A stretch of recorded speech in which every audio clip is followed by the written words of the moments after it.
motherfuckers turned on a generator. For what reason? I'm not sure. Because, as far as I know, there's power on my road. So I don't know why they need this generator going at this moment. But I kind of, sort of do really want to eliminate them. Oh, and you know what? That's not even the neighbor that I don't like. You know, the one with Bella go potty. Come on, Bella, go potty. Do you guys remember Bella, the next door neighbor's dog?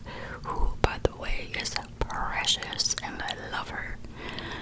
But something happened 2 weeks ago and I kind of flipped out a little bit because the neighbor had a relative or a friend or something over, and I saw this neighbor kick the dog in the head, and I lost it. I was yelling at her and told her that I had her on my Ring video, which I really didn't, but I wanted her to know that, you know, I have evidence of her doing that. And so she yells at me and she tells me, well, the dog flung poop on me. And I said, I don't care what your dog did. You don't do that. And there were more choice words, trust me. And I ran downstairs and I'm freaking out and I'm ready to run over there to the next door neighbor and probably get into my first physical confrontation in my life, which I'm willing to do over a dog or any animal for that matter. And I ran downstairs, but my son was like, Mom, calm down. And I'm freaking out and I'm like, she just kicked him in the head, or her, Bella is a female, she just kicked the dog in the head. I'm going over there, and he was like, Mom, you can't, you have to stop, just call animal control. So I was like, okay, well, I don't think that they will do anything, and I was right. I did end up calling, and then I followed up with a few emails, and still haven't heard anything back. But let me tell you, I keep my eye out. I'm like Mrs. Kravitz, the nosy next door neighbor. And they pretty much hate me now. In fact, I took my son to the bus stop this morning. The youngest one, the 5-year-old, I took him to the bus stop this morning, and the girl that I got into the confrontation with flipped me off as she drove by, and I don't know why, I just started cracking up laughing like, you loser, are you serious? I told everybody at the bus stop what she did, and now I have these stay-at-home moms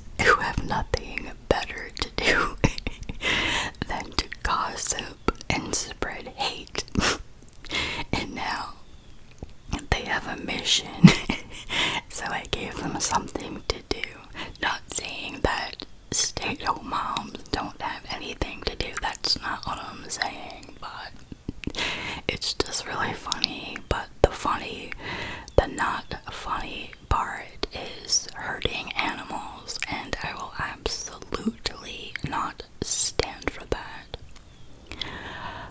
Okay, so just wanted to explain why my videos sometimes may seem like I don't do a lot of editing, and it's because I do not have a lot of time to do editing or to do like retakes. If there's something loud, I can't just stop and start because I'm just way too busy for that. Okay, so I'm going to put a timestamp so you guys can just fast forward, so don't worry, I'll put it, well, I guess by now you've already listened. Okay, so this is about Casey Anthony and her inmate pal Robyn Adams, and they call each other Cookie and Muffin. I swear to God, in the letters, Casey refers to Robyn as Cookie, and Robyn refers to Casey as Muffin. And you have to make your own judgment call about what it is that you believe or don't believe about Casey. I have my own thoughts, but it can be pretty heady to talk about those thoughts. Okay, so let me just start. So, Casey starts off her letter. Oh wait, don't hate me, but just so you know, these letters that they were writing back and forth were not supposed to be happening. They in fact were leaving them in books, like, you know how like in prison they will allow you to read, right? And so they have these carts full of books, and you can take them and then you can return them when they come around again. So what they were doing was they were writing notes and putting them in the books, and then I guess they were using like the guard, one of the guards there, to, like, they would tell the guard, like Casey would say to Robyn, hey, tell Robyn to read, like, let's just say, I don't know, Wuthering Heights, which I doubt they read, but, and then the guard would say, okay, I'll recommend it to her, and then when Robyn had the guard in front of her, the guard would tell her what Casey recommended, and that's how they would get notes back and forth to one another. And the guard even allowed them some time, like, together outside of their cells, and I think she might have got either reprimanded heavily or even fired for that. I'm not sure. Okay, so this letter starts off, Dear Cookie. So, I have this super cool pen, and it's blue. Thanks for my newest contraband. I have to get used to something so sturdy to write with.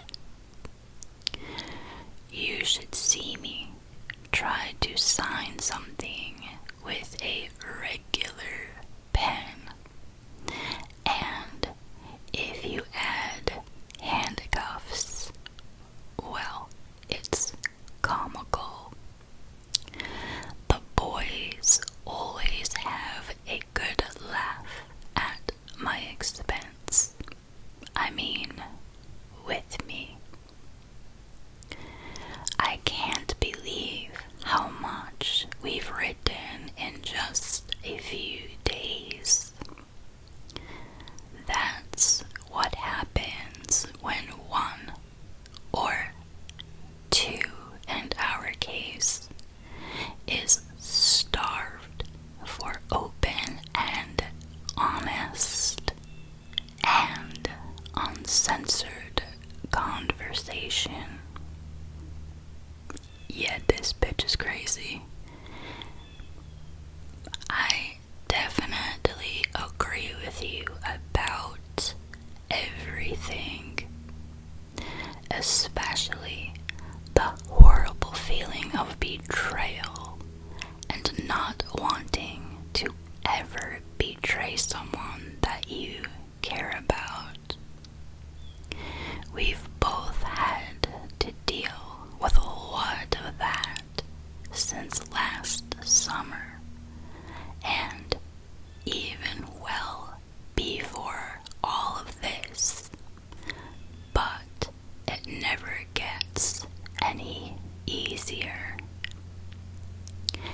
Even knowing that God is on our side and we will ultimately have the greatest rewards. But at what cost? In order to have life, we must love our old lives so that we may be reborn. The light is clearly shining at the end of the tunnel. But how long is this tunnel? I'm not the biggest fan of overly dark places. Scary things hide in the dark, especially bugs and spiders. Gross. Speaking of bugs and spiders, our exes sure are winners, aren't they? At least I know. Well, I'm 99% sure that Kaylee is not Jesse's. We had a paternity test done when she was a couple of weeks old, and it took forever to get the results back, which I've been told shouldn't have been the case. And according to the paper he brought to my house in late September 2005, Jesse was not the father. Joy to the world. The strange thing is, Baez asked for him to give a sample of his DNA, and he refused. We wanted to see whether or not the test results from 4 years ago were true. I despise that loser, and I pity him and his self-righteous Christian family. His dad claims to be the right hand of God. Hate to burst his bubble, but Jesus sits there. I totally know what you went through with Sam's dad. Same exact feelings Jesse's dad had towards me. And no, they aren't Spanish. Something almost